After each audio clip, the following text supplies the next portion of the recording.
This is just a question for the Barrington board members sitting at that panel. Just to clear something up for me. Have you, in any of your talks or any of your discussions around the town of Barrington, ever heard any sentiment towards Barrington getting out of the Bristol County Water Authority completely and just purchasing water from Providence Water Board for themselves, for the town of Barrington? Have you ever heard that? I have heard that in a conversation. Well, are you saying that we simply sever the... Yeah, that's what I have heard. I'm just asking if you ever heard it in your travels in the town of Barrington. No, I haven't. Oh, okay. That answers the question. The pipelines are all interconnected. I understand that. That's why I was just curious, because I had heard that there was a talk about Barrington people wanted just Providence water, and they definitely don't want any water in their system that comes from the treatment plant. All right, let's take a couple more questions.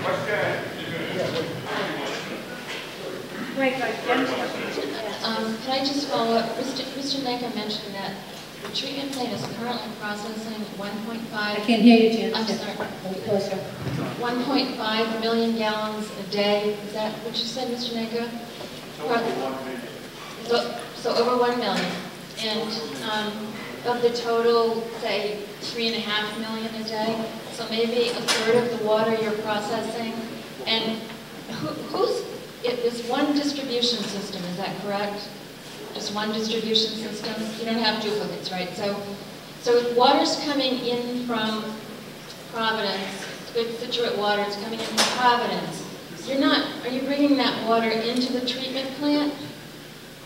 No, it's getting distributed probably to Barrington first, and then maybe... No, how does it get, could you explain that? Because I hope that we're all drinking the same water and maybe, Yes, you know, yes, you are. So are you commingling so that we all get a third of the Warren treatment plant water and 2/3 of the Situate water, or you don't give it all to Warren, right? Okay, look, are you done with the question? I am. I do understand your question. We are all drinking the same water. It's a mix.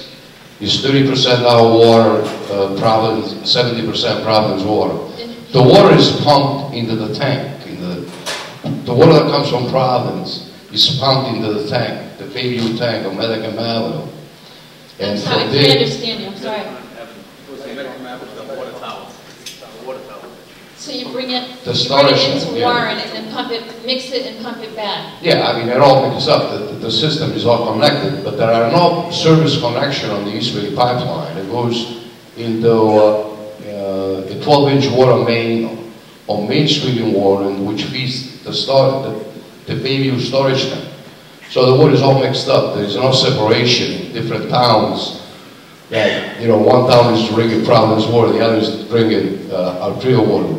It's all mixed up. It mixes up. And so in fiscal 2011, which is just ending soon, you increased your production. Is that what you're saying? In 2011, 2011, it's about almost maybe a 30%. Is it a third now instead of? It's about 30%. Our production is about 30% of what we need. The production at the plant. And it's about 600,000 in chemicals to process that, is that correct? I don't have that number with me. I'll let you know. Okay, thank you. Well, All right, I think we have a couple other questions. We got like 6 of them here. I think we have some rapid fire questions going on. Yeah, this is for the water resource guy that probably doesn't want to be here anymore. When you were talking about looking into all this, are you also going to consultate with the legislature in order to look at these statutes and legislation and stuff? Because like contracts, anything's made to be broken, and the legislature can change that. And I think we got a state legislature here, maybe he can answer that. Because I think they really need to be involved in this along with you to see about the actual worth of this. Because if you're talking about doing these reservoirs, and it's going to take another 10 years, maybe that isn't worth it, and we should start looking at even another pipeline in the bay. I don't know.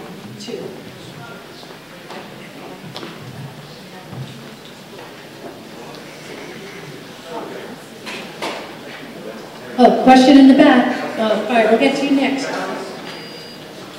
Kathy Patry from the Warren Town Council. I think it's very interesting to find out tonight that as we're listening to everyone speak, the Bristol County Water Authority Board has been pretty well attacked over the last few months. And I think it's very important for everyone to see and realize that they're not doing it in a bubble. The decisions that they're making are very interconnected with the Water Resources Board, which I don't think everyone is very aware of that fact. They're not just making these decisions based on pie-in-the-sky ideas of one or just a group, that they're actually following some rules and regulations that are being set up by the Water Resources Board, and I think that's kind of important to take away from here tonight. I'm not saying that I agree with all the ideas they come up with, but it's to hear the Water Resources Board actually taking responsibility. It sounds like they want the Shad Factory line to be implemented, and that's what I'm hearing from them as you know, someone sitting here listening. Okay, this one. Do we have any discretion regarding that pipeline, that Shad, or is that something we can say, state, we're not going to do it? We better buy money from a higher water project. I seem to be hearing two different characterizations of the third wing of this project, the Shad and the Kickapoo. Is there discretion? Are we mandated to do it? And if we're mandated to do it, what's the cost? And I guess we're going to do it to change the legislation. That's it. That's it in a nutshell. If I could answer that question. Actually, Gary, I'm sorry to be involved, if I could just jump in. I mean, these are valid points, and what I've been able to understand, you know, just by reading the press and talking to Bristol County, the executive director, and talking to the directors, certainly these questions are common. The statute, and this is important to know, it's not necessarily just the Water Resource Board. The statute is the law. You know, I'm not going to be so bold as to say that, you know, the gentleman pointed out that I'm going to rewrite the law somehow. I'm not. What I am going to do, and I've consulted with the folks at Bristol County Water, as well as Operation Clean Government, RISC, and most recently State Patriots, we're going to take that next step, not to do a significant expenditure of funds, but we are going to attempt to answer questions technically. What can we treat?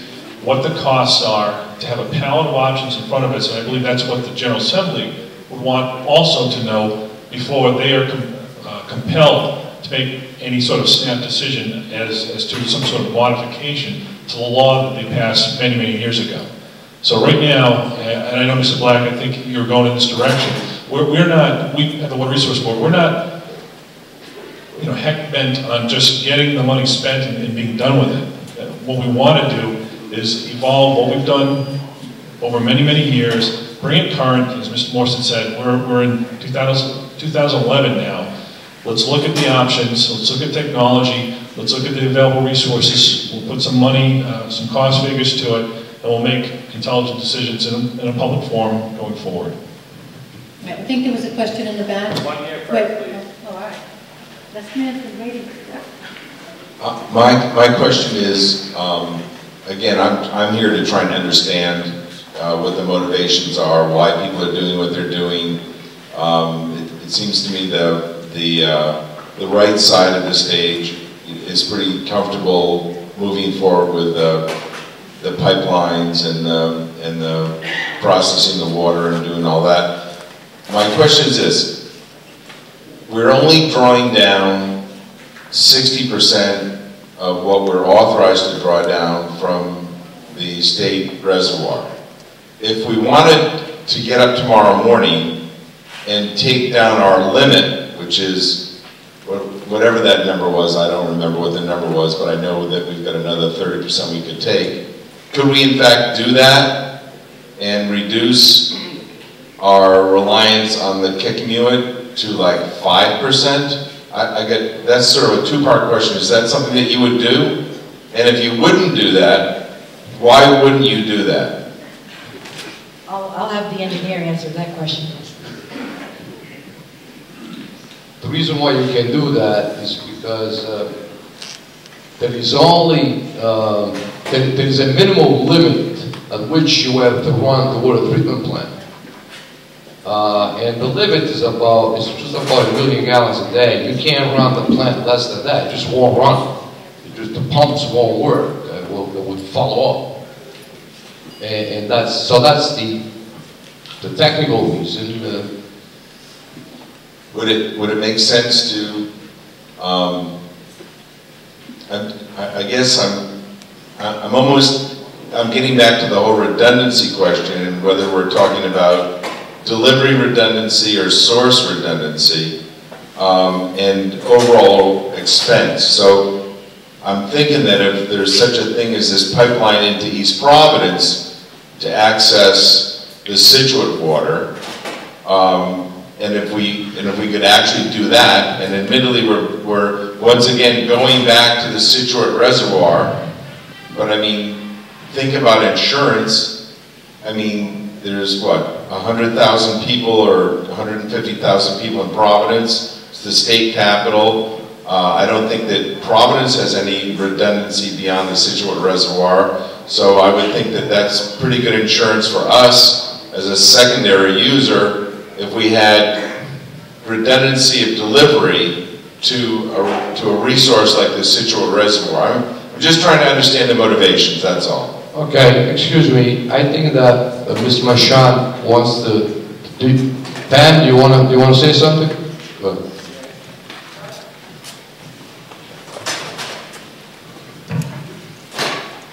Thank you. I'm quite sure why I know everyone wants to use the Situate Reservoir. It's excellent quality, and it's definitely one of the best in the country. However, it is a limited resource, and one of my major concerns is there is no redundancy to the Providence water supply. We serve 600,000 people in the state. We were built by the city of Providence. We're a city agency. The state has allowed our water to be sold to a good part of the rest of the state, but we do not guarantee delivery because we cannot. We are one source. We have one treatment plant that was built in 1926. Yes, we've been upgrading it, but there is still an old treatment plant. We have 2 transmission mains, one of which blew back in 92. I believe you may have heard of that. It's 102-inch, which almost took out our second supply, which would have left no water, and I mean no water for at least a month, to the entire state that we serve, the portion we serve. So one of my big issues is redundancy of supply for Providence water in particular, but it's one thing I really believe you need to consider. You have a lot of risk in a pipeline, as we're saying, that goes across the bay. You have a lot of risk in one source of supply from Situate and one old treatment plant in the transmission mains getting through Providence. There's a lot of things that can happen along the way. These are things I've discussed with the state and with a lot of people. Providence really needs Big River. Not because we need to supply more people, but because we need a backup supply. Something happens, this state is in really big trouble. I was also the Chief Engineer General Manager for the City of Pawtucket Water Supply Board. We have a redundant supply. We can draw from Providence, we can draw from Woonsocket, we can draw from another area, but we didn't have redundant transmission. We built redundant transmission. We built redundant storage. We redid the entire distribution system, and without any state aid at all. So, in your case, I would definitely take a look at what you need. I would definitely look at redundant supply, and I would definitely take advantage of those state bonds, because nobody else is getting those. It's really important that the state feels, in general, every water supply should have a backup. So are you feeling that we should have not only redundant transmission from the Situate, but also a redundant source, both? I think if you can do a redundant source, you do also create a redundant transmission, because now you're coming from 2 different locations. I think it's really critical that you really look at getting a different supply. Okay, thank you. I'd like to address the redundancy question, but first I'd like to just say that with respect to the stimulus funds, I personally spoke to the water directors of East Providence, North Kingstown, and also Swansea. And I raised all those issues because I saw because I thought that you had those concerns. And they said no, the benefit of the stimulus funds far outweighed all the concerns of increased project funds from having to buy American and so forth. And also East Providence had the identical project that you couldn't do, water main replacement. We're in the same ballpark of annual expenditure, $3.8 million. They got $1.2 million in principal forgiveness of loan. With respect to redundancy, when I was speaking with Mr. Robert Marquis, who is the superintendent of the Swansea water system, he said that I asked him about the possibility, if that would be a possibility of the Bristol system hooking into Swansea. And he was very positive about it. He said that connecting to BCWA is feasible, in his opinion. He noted to me that the Swansea system ends at Old Warren Road, which he said was very close to the BCWA system ending at Long Lane. I don't know those streets, but that's what he told me. I wrote it out.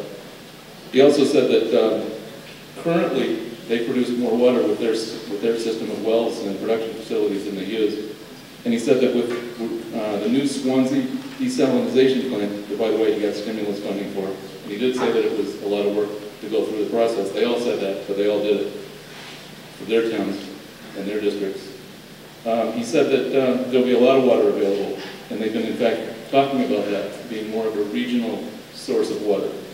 So I would, and also he pointed out to me that BCWA officials had approached him about visiting the new desalinization plant about a year ago, but you never followed up.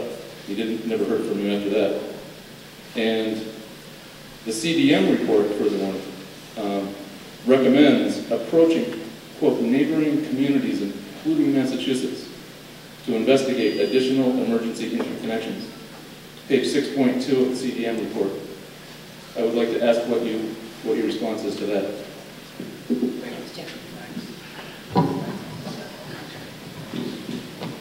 Who's going to respond over there?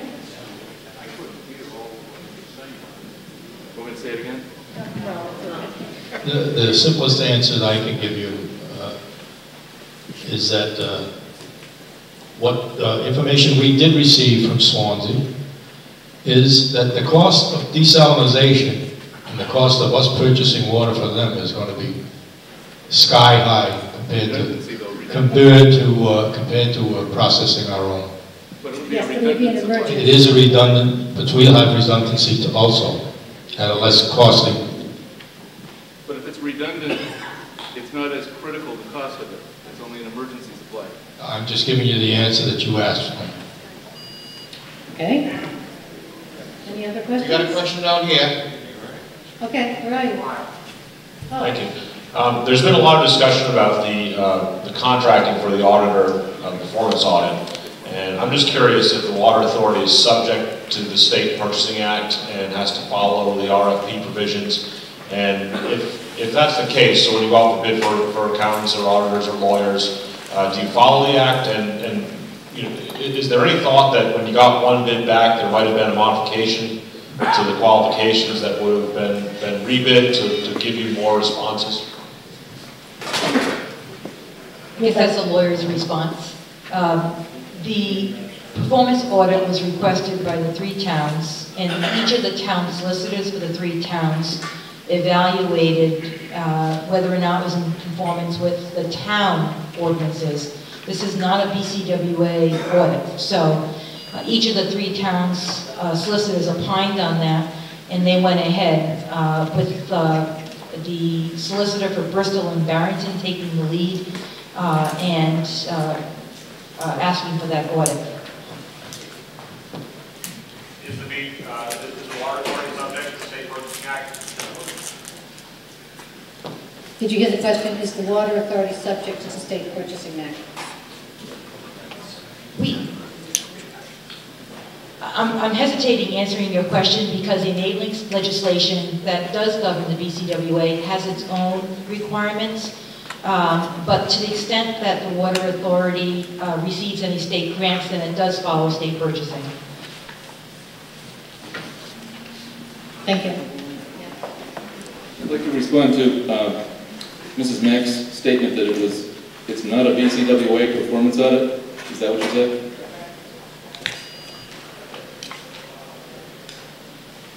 Performance audit was commissioned by each of the 3 towns on the BCWA. Well, let me just read you an excerpt from September 15, 2010, BCWA Director's Minutes. Director Sylvie has stated that the legal counsel, Mrs. Sandra Mack, has taken over writing the RFP. And I see evidence that you did substantially change the original RFP so that now it's watered down and essentially meaningless. So did you or did you not participate in redrafting the RFP?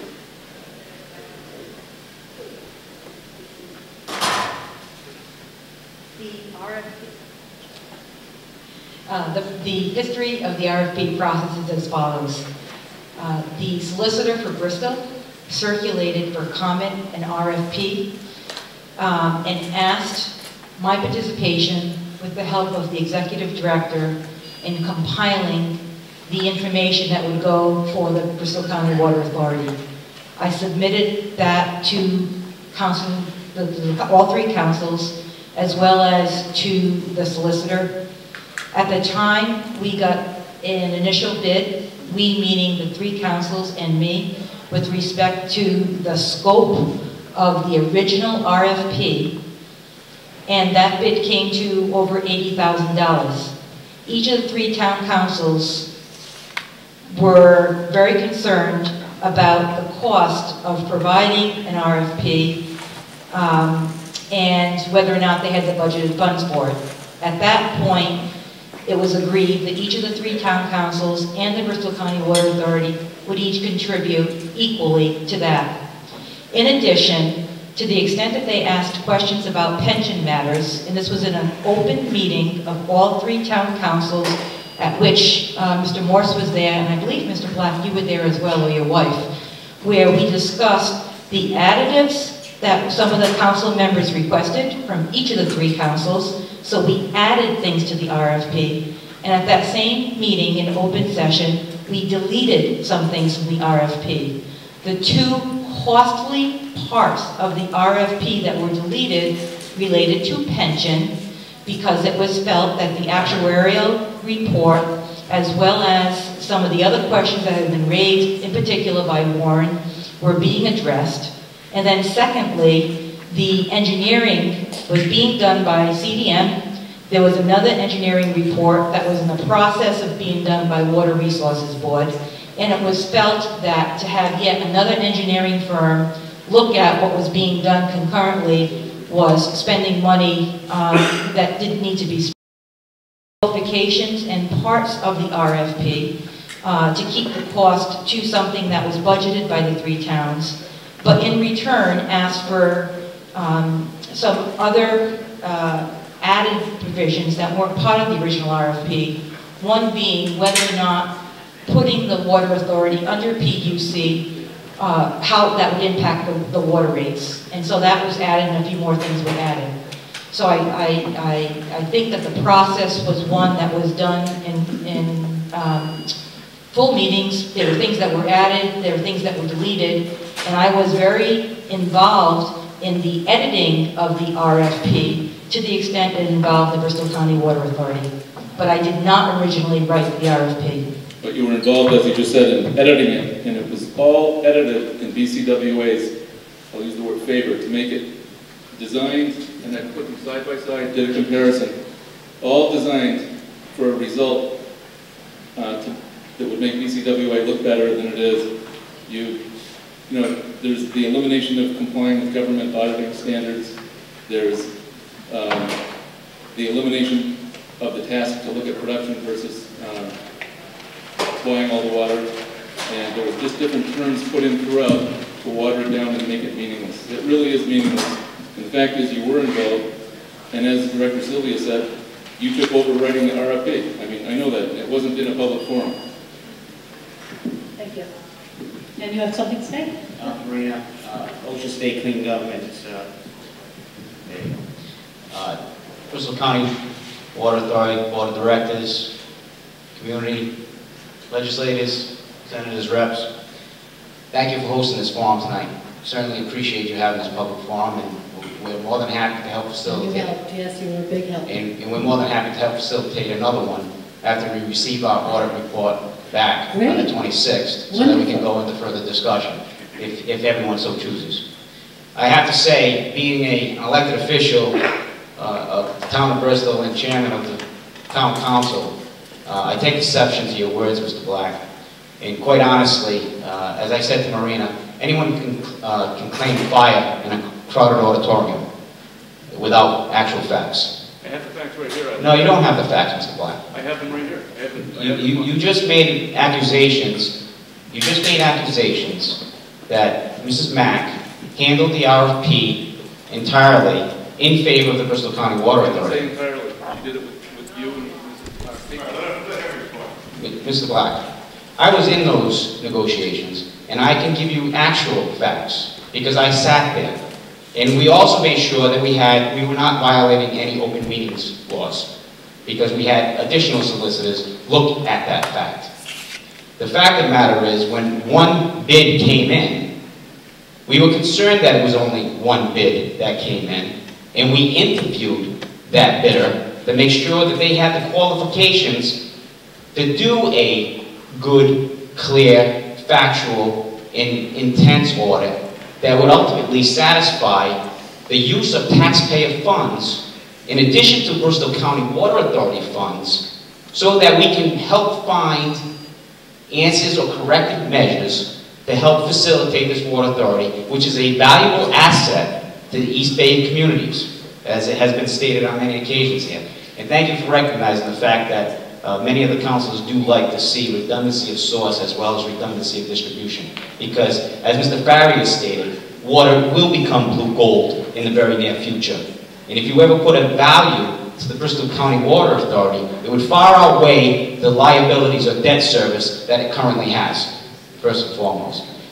The thing that disturbs me most is that when we put out public requests for volunteerism on our boards, where are you people? You have utilized tremendous effort and energy to go to the Water Resource Board, to go to the different various water resource authorities, not only in the state of Rhode Island, but Massachusetts. We want you to be involved because your energy and your actions and your ideas help the whole. Help the whole. We do not have all the answers.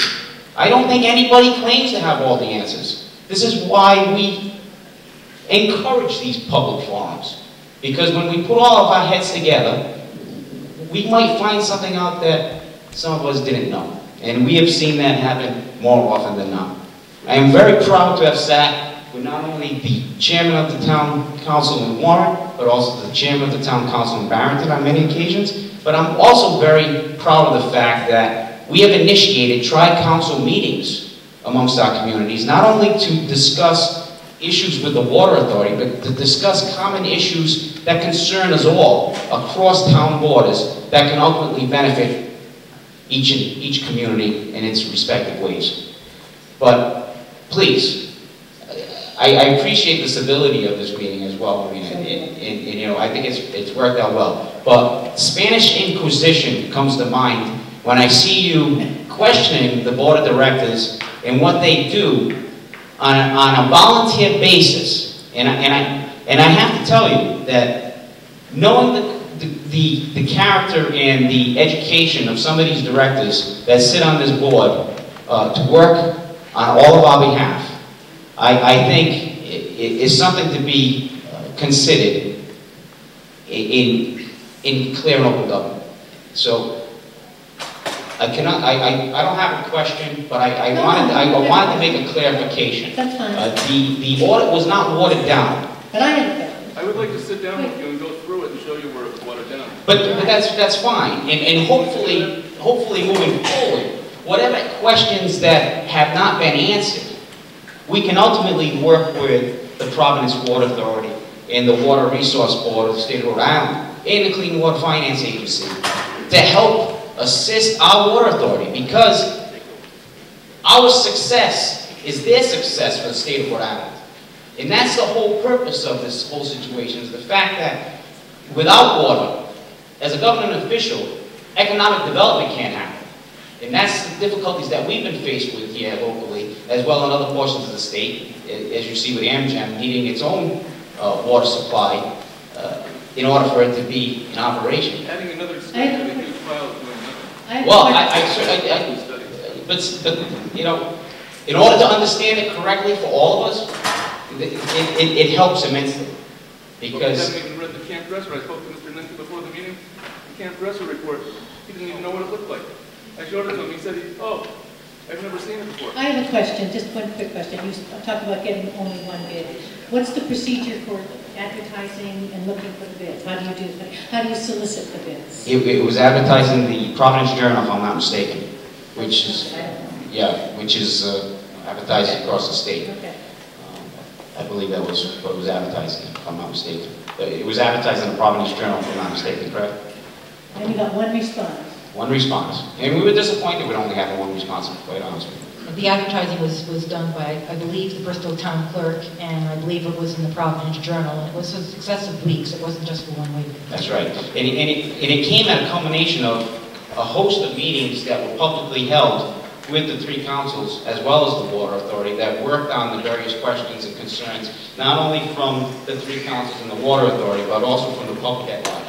Okay, I just wanted to have that stated, because I'd like people to know that. Okay, thank you.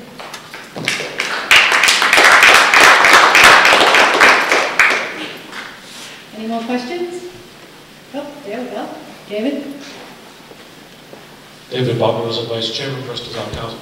Brady, you seem to be hanging your hat on the East Providence connection, and I'm not really sure whether or not that's going to answer. No, my question is the East Providence connection working? We have to rely on that tomorrow.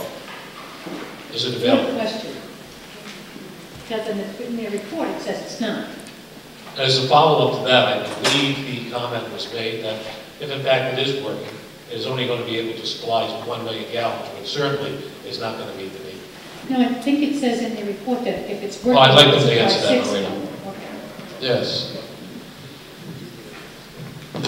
Yes, it does work. However, it would provide Bristol County with water from a pipe in the distribution system. So, like you said, it would be probably about 1 million gallons per day, which is not sufficient. So we are improving that. We have just started looking at this a couple of months ago to connect our East Bay pipeline with East Providence crossings. So that would provide us, theoretically, it would provide us with our demand. At the same time, it would provide East Providence with their demand. So the emergency connection and pump stations that were built at the same time with East Bay pipeline, now we are improving those connections. We're trying to improve those connections. Will it be about an emergency you'll be able to use it tomorrow? We'll be able to use probably about 1 million gallons a day at that point. And there will be another 1.5 million gallons a day from the plant. Thank you. You're welcome. Question? Excuse me, I thought on the report, at page 2-14, it says that it would produce 6 million, but it says it was inactive. It was built, put in 1998, but it's not active. Could you repeat the question? I have a problem with it. It's in the report. I think it's Which report is that? It's CDM report. Okay. On page 2-14 is a chart that shows the available emergency water. And it shows those two trickle down, the 500,000 a day ones that are gravity fed. And then it shows the Providence interconnect, which is supposed to be able to deliver 6 million gallons, and it says it's never been activated. No, that... Yeah, it says right here, pending full activation. Date installed 1998. That's what I'm concerned. Yeah, I don't need to say that. You know, this emergency connection was tested. These emergency connections were tested. I don't care what it is. Were tested in the early 2001, 2002, and then again in 2005, 2006. You have to understand that these tests were real-time tests. that there was a substantial amount of preparation. You know, this is an emergency connection. And the trying emergency connection, you have to simulate an emergency. So there was a tremendous amount of preparation for both systems, each province and us, in order to simulate an emergency which would simulate a real-life emergency. And those tests were performed. The emergency connection and pump station worked.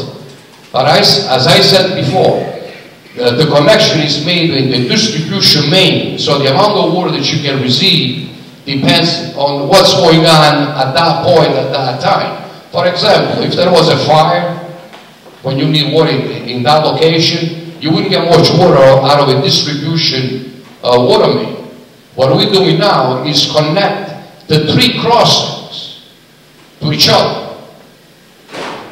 So, and this is a project that it just began a couple of months ago. So this is an emergency pumping station and connection that when you say activation, that means that you have an emergency. You know, but it says we did simulate the emergencies on 2 occasions, and the pumping station, the emergency connection works. My question was, you said it would do 1 million, and the report says 6 million. That's my question. We can get back to you with a more specific, and we can post it. We have, you know, some written answers to the questions that you provided. So for those people who don't have it, we have it here. And what we'll do is we'll look at that CDM report, we'll have a copy of it. We'll analyze what it says, and we will post either on our website or we'll send up a follow-up answer to that. Because I think what we're talking about which has been the problem, are different kinds of projects. Okay. If I could clarify one point on that. The actual statutory language required the East Providence Interconnect to operate in 2 directions, and the current 1 million gallons a day, as it's currently working, is gravity fed. So it's not working through the pump, it's gravity fed. So I guess, is it working through gravity, or is it actually able to pump in 2 directions? We'll get back to you with all those answers in writing. We got 2 questions going on. Hi. Is there a looming pension crisis that the ratepayers should be concerned about? And how would we know if there is or there isn't? Because I don't hear any talk of it being investigated in this audit.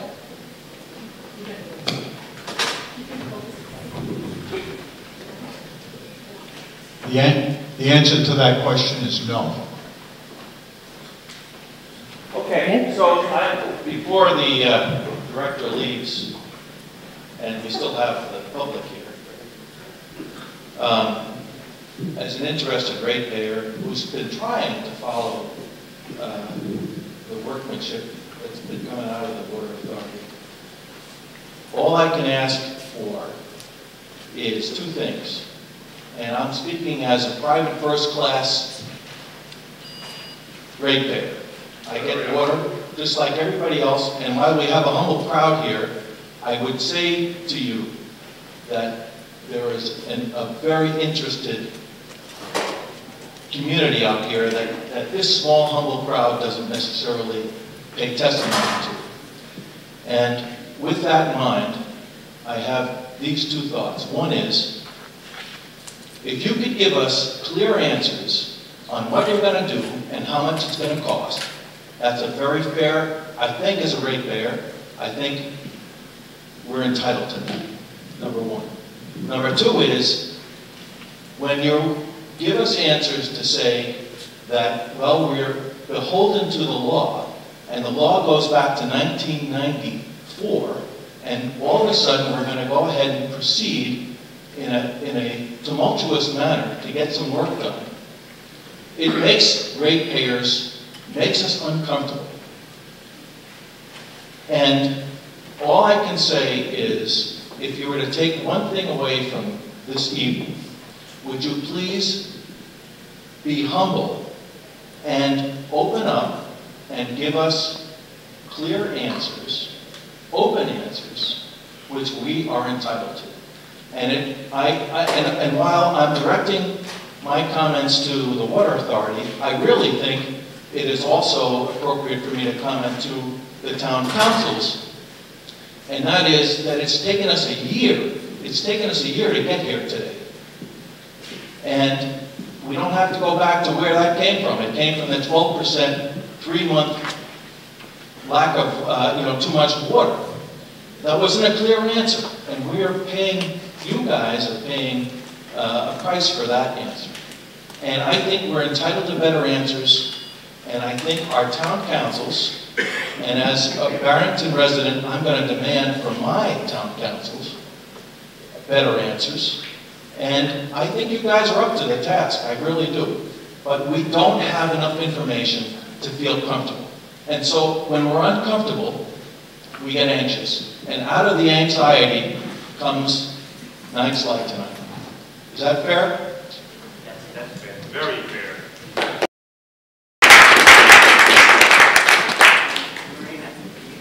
Yeah. You can answer, that was part of the study that we contracted for, a rate study. That's what you're waiting for. All right. I also want to mention, while there's still people here, that this will be shown on full channel, channel 9, and Fox on channel 18. So you have to just go to them and check and see when it's being shown. And the people will also be, what do you have, Doug? Will you be showing it on public access? Yep, it's going to be on very soon, probably 2 to 3 weeks from now, on a weekend.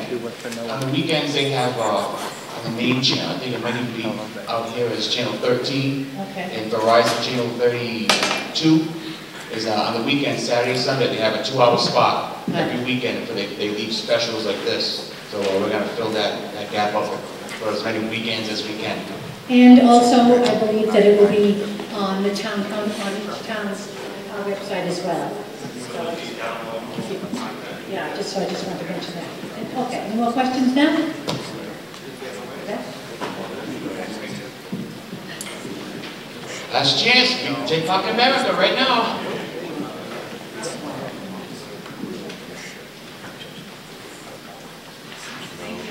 I had one more question. All right.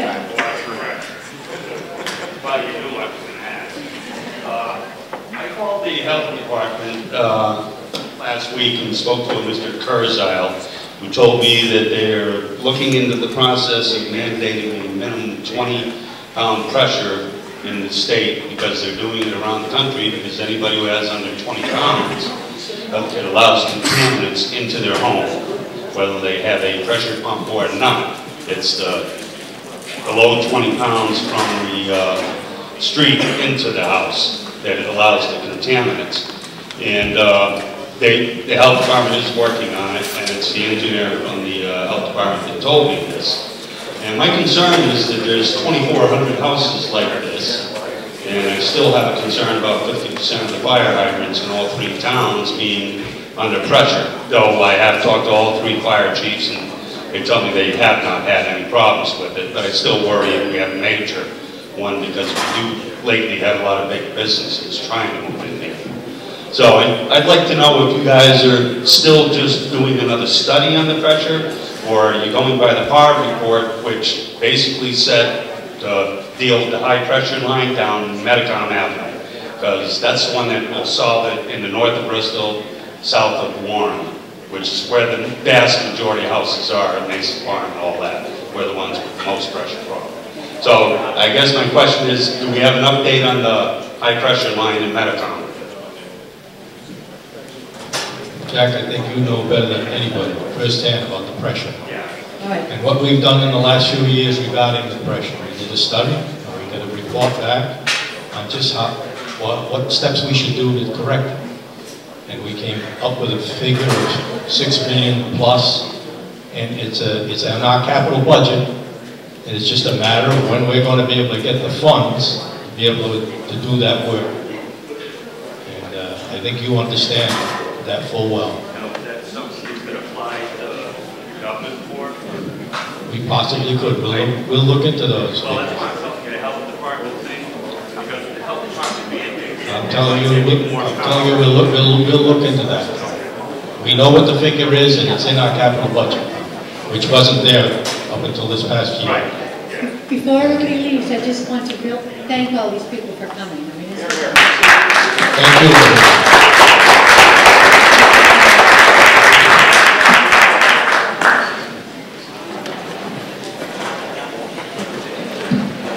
Okay, so